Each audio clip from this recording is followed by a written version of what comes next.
They came for my dog at dawn. Not with sirens, not with warrants signed by a judge, but with a red slip of paper and a woman who called herself Queen of the Block. Her name was Karen Van Fleet, president of the Oak Street Homeowners Association, a title as fake as the badge on her clipboard. And she decided my German Shepherd Teddy was a dangerous animal under Section 9, subsection D of a rulebook that didn't exist. The notice said, immediate removal or euthanasia within 24 hours. I stared at the paper pinned to my front door, then down at Teddy, who sat beside me, ears perked, tail still, as if he already sensed the storm. He wasn't just a dog. He was my partner, my therapy, my reason for breathing after 15 years in the trenches, 5 as chief of police, and a war I didn't win, just survived. Teddy pulled me out of the dark. Now, she wanted to take him. It started small. 3 weeks after I moved in, grass too high, trash can out too long, fines stacking like dominoes. I knew the game. Power disguised as order, fear sold as compliance. So I went to the county clerk. No HOA, no covenants, nothing. Just lies on red paper. But this new notice, it wasn't about grass. It was about Teddy. And it came with a photo. Him barking at a squirrel, teeth bared, body tense. Aggressive behavior, she'd written. I looked at the timestamp. It was taken after I'd already filed a complaint about her fake HOA. This wasn't a violation. It was retaliation. I knocked on doors. Duke, my neighbor with the leaf blower and the fake smile, wouldn't meet my eyes. Camera's been on the fritz, he said when I asked for footage. The red light on his security cam was solid green. Since when? I asked. Yesterday. I stepped closer. What did she promise you? To ignore your oil stains? Your illegal satellite dish? He slammed the door. Fear had roots here.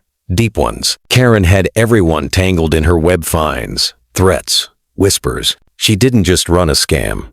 She ran a reign. And now she'd come for my dog. I called Marcus, my old tech sergeant, brilliant, paranoid, and loyal as hell. Jack, he answered, voice groggy. It's 6 a.m. I need you to break into a website. Silence. Then a low chuckle. Which one? The Oak Street. OA. It's a front. I need everything. Emails, payment logs, member lists. Give me 30 minutes, he said, and if I get caught, I'm blaming the Russians. I smiled for the first time in hours. I wasn't alone. While Marcus worked, I trained Teddy in the yard. Sit, stay, heal. Not just commands, a message. To her, to the street. I am still here. He is still here. We are not afraid. Then my chance. Sarah, the young mom from down the block, rushed out after her fluffy white Bichon, which had darted into Karen's yard. I moved fast. Sarah, I said, voice low, I know she scared you, but I have proof her HOA is fake. I have the county records. I have witnesses. She shook her head.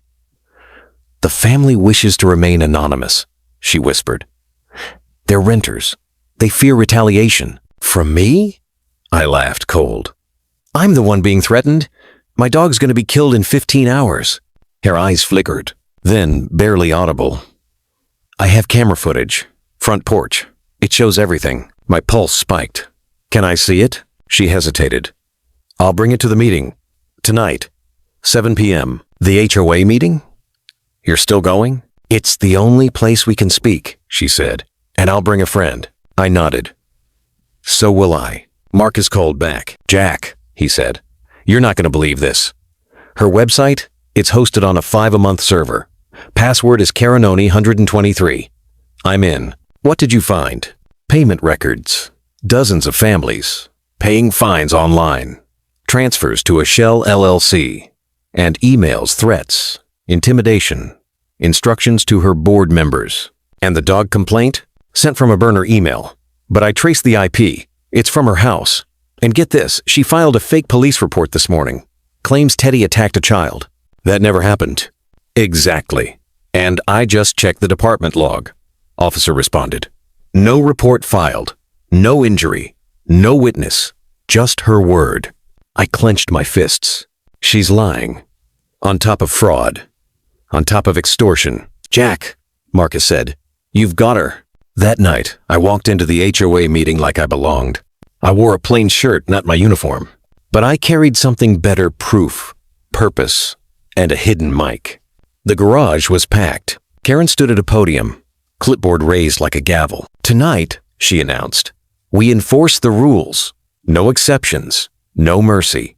Sarah sat in the back, pale but steady. Beside her, Marcus, in a hoodie, laptop open. I took a seat near the front. "Next item," Karen said. "The dangerous animal on lot 14. Mark Ryland's dog, Teddy. A clear threat to community safety. I move for immediate removal. Murmurs spread." Then Sarah stood. "I have video," she said, voice shaking but clear, "from my porch camera. It shows the attack." Karen's face tightened. "That's private property footage. You can't—" "I can," Sarah said, "because it proves you're lying." She played it. The screen showed Teddy barking yes, but at a squirrel, yards away. No child, no bite, no incident. Silence. Then Marcus stood. "And I have her emails," he said, clicking a link. "Sent from her personal server, directing her fake board to file false complaints, including one about a dog that never hurt anyone." The room erupted. Karen screamed, "You're violating privacy. This is illegal." "No," I said, standing. "What's illegal is impersonating an authority, fraud, extortion, filing false reports." I pulled out the certified letter from the clerk. "No HOA exists. No covenants were ever filed. Everything you've done, every fine, every threat, every lie is a crime." I turned on the mic. "Officers," I said, loud enough for the whole room to hear, "you can come in now." The garage doors flew open. Boone and two others stepped in real uniforms, real badges. "Karen Van Fleet," Boone said. "You're under arrest." She backed up. "This is outrageous! I'm the president!" "No," I said. "You're a fraud." As they cuffed her, I looked at the neighbors. Some looked ashamed, some relieved. Sarah handed me a USB. "Everything," she said. "Camera footage, emails, bank records." He nodded. "Thank you." The next morning, I sat on my porch with coffee. Teddy lay at my feet, snoring softly. Duke avoided my gaze as he mowed, but Sarah waved, and on the sidewalk, a little girl knelt, offering Teddy a treat. He sniffed it, then gently took it from her hand. I smiled.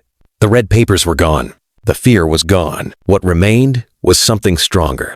Truth, justice, and peace, the kind you fight for, not the kind you hide from. Because some people build fences to keep the world out. I built mine to keep the light in. And if anyone ever tries to take it again, they won't find a retiree. They'll find the chief, and they'll learn what real authority looks like.